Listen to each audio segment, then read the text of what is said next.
Welcome back, everybody. Today we're going to be talking about partners in CZN and more of a brief overview of them and my thoughts on them, because I know that a lot of people are curious about whether or not certain limited partners are worth it, or whether or not the difference between a limited and, say, a 4-star or A rank partner is actually valuable or valued. And with this, we're going to be going over some of the advantages to the cards, or rather to the partners that we're seeing, and whether or not the abilities associated with them are worth it. But without further ado, guys, let's actually break down a few of the more notable or more common partners that you'll probably end up seeing in your experience with Chaos Zero Nightmare. So the first thing to point out is that, of course, there are a lot. These are effectively the weapons or the artifacts of Chaos Zero Nightmare, and with this, there are a lot to choose from, though I would say more notably what is more impactful about these partners, as opposed to just the raw stats or stat increases that they provide, is actually the ego skills. Now, no better experience or no better demonstration of this is actually when you compare someone like Asteria, who is the current limited banner partner, compared to Lillian, which is, again, technically another option that you have if you are gearing someone like Haru. But of course, these two partners come with different stats and different effects. So to start things off, let's actually break down Lillian and actually talk about what her partner passive and what her ego skill is. So first and foremost, her partner passive reads that when you're dealing with a card that has an attack cost of less or of 1 or less, this increases the damage of it by 10%. And whenever they use a skill card, the 10% attack card damage, or rather you gain 10% attack card damage for one turn, and this stacks up to 3 times. So obviously this is a pretty sizable increase in terms of damage. However, aside from this attack increase or this damage increase, depending on whether or not you're able to stack it, we also have an ego skill. This ego skill is an AoE attack that isn't super crazy. This is only a 100% damage dealing ability to all enemies. However, what's more notable about this is that you can draw 1 card from the assigned combatant with cost of less than or equal to 1. This effectively means that depending on what the cost of some of your cards are, you can guarantee or forcibly search for a card in your deck, which can be really helpful, especially if you are, well, playing Haru. I'll get to that more in a moment though.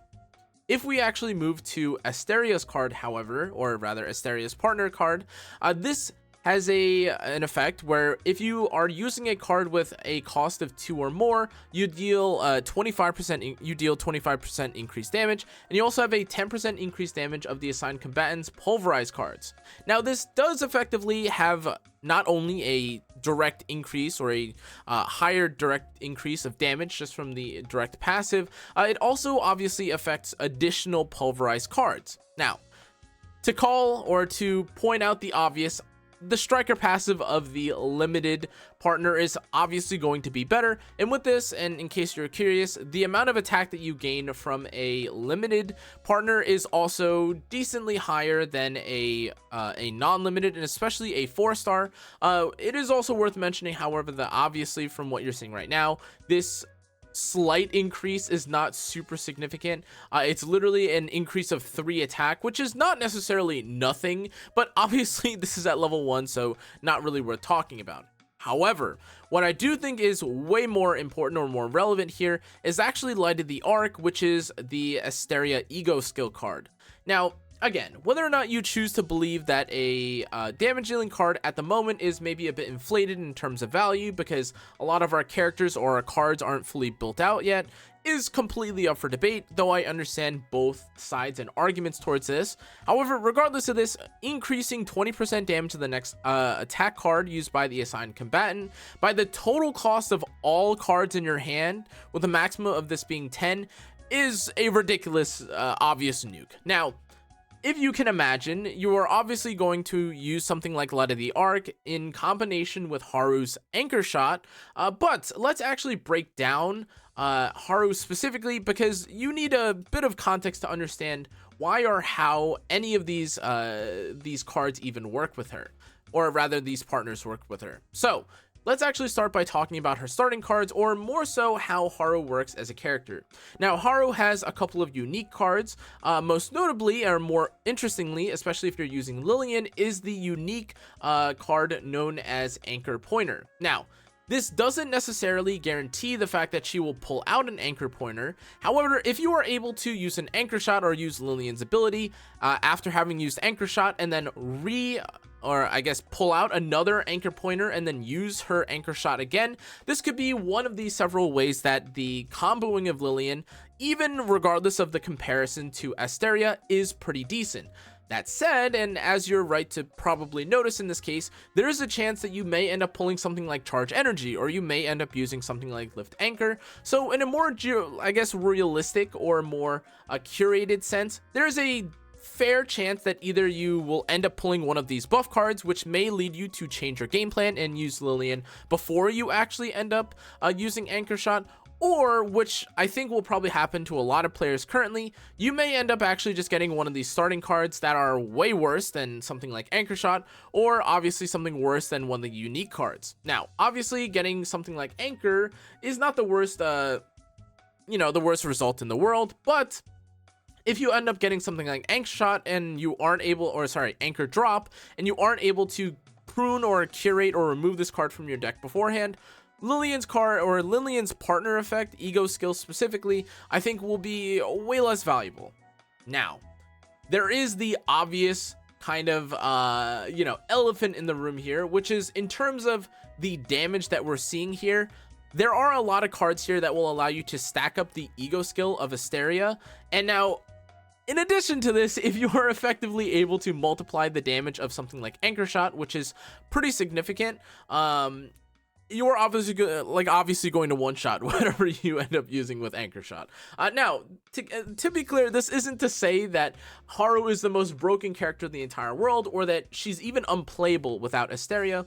but to add such a significant damage increase to an ability that you're supposed to be spamming, while the ability itself, in this case Anchor Shot, can also scale with each basic continuous use that you use of it, is absolutely ridiculous. Now, of course, there are also epiphanies that you could have in addition to this, and this includes things like, again, returning this card to your hand upon critical hit. This includes things like, being able to combo for an additional hit, or things like being able to retain, which is also pretty significant. Now, beyond all this,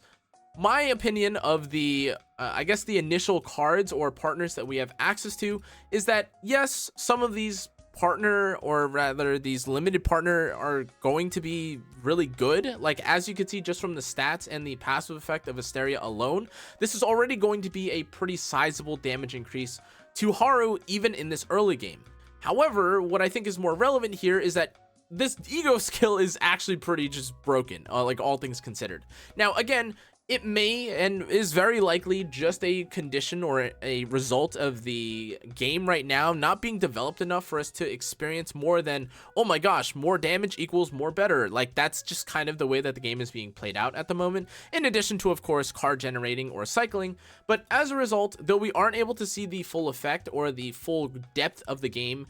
currently, I did actually do a bit of testing with, or rather a test in the current simulated, or Memory of Chaos equivalent endgame, also known as Basin of Hyperspace. With this, what I noticed is that when I actually tested both Haru on the Asteria and the Lillian cards, I noticed two major differences. First and foremost, of course,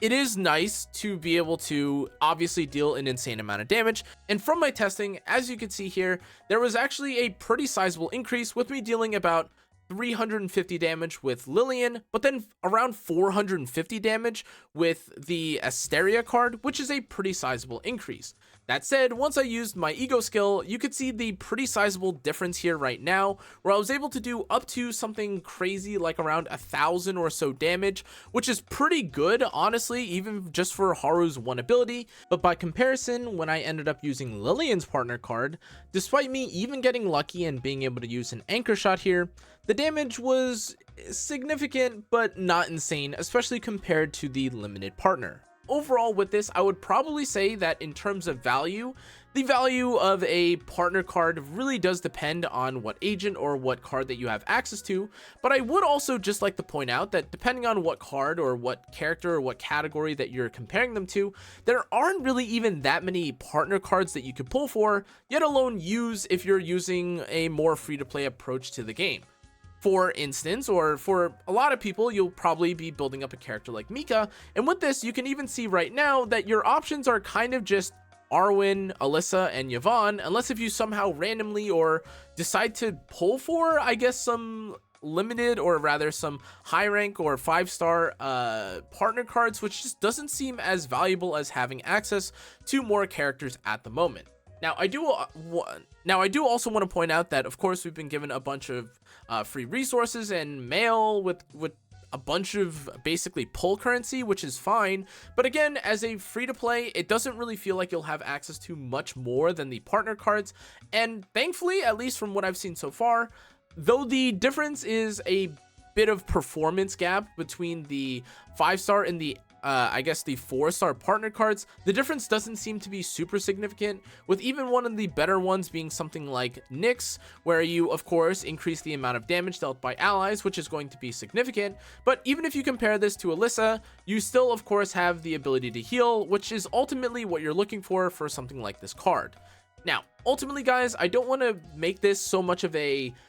here's the definitive like value of partner cards and whether or not you should pull for them. But from my experience and from what I've seen, honestly, it doesn't seem as though partner cards, especially at the top end, seem so significant that you won't be able to clear any content right now. But I do want to make a specific call out for the Haru card specifically, which obviously makes a bit, it makes a bit of sense since it's the current limited card. And with this, being able to obviously prioritize that card among all others feels the most fair, as again, though the other cards may give you some passive effects or some passive bonuses, it is most notable that Asteria gives you such a significant increase into damage that, especially if you're struggling with the game right now, equipping something like Asteria and using the ego card does in most cases almost sometimes double or even triple the amount of damage that you end up dealing with someone like Haru. Ultimately though guys, this was just a brief overview of the partner cards in Chaos Zero Nightmare. Obviously, I also wanted to go into detail and give you an example just to see how much damage or the damage difference between the two were. However, as a reminder, keep in mind that this is earlier on in the game, even though technically speaking, again, I was able to get through, or I'm working through, been a bit busy, but I was currently able to work through some of the early Memory of Chaos fights, and with this, I did notice a pretty sizable difference, especially if you're utilizing or making use of the ego skill. That said guys, that's going to be it for today's video. Hope this showcase or this explanation helped, but yes, I will see you guys on the next one. Stay safe, stay healthy, good night.